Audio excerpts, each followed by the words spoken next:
Understanding Co-Mediation, a guide for English language learners. Hello, everyone. Welcome to our English language learning series.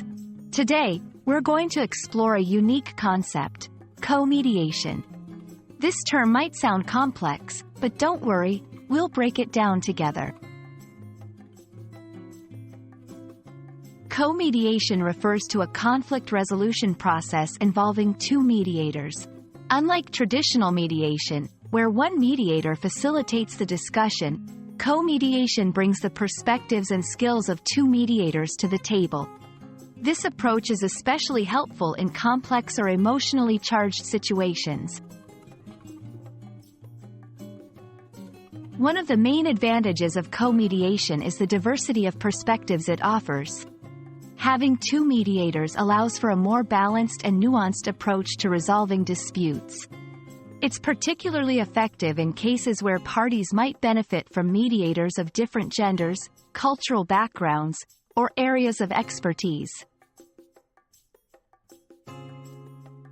In practice, co-mediation involves a collaborative effort between the two mediators. They work together to facilitate communication, help parties understand each other's viewpoints, and guide them towards a mutually agreeable solution. The key is their ability to complement each other's styles and strengths. While co-mediation has many benefits, it also comes with challenges. The most significant is ensuring that the mediators can work well together.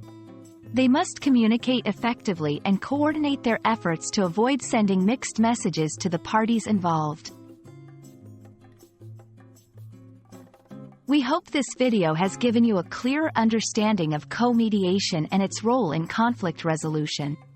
Remember, the essence of co-mediation lies in collaboration and the combined strengths of two mediators. Thank you for watching, and keep learning.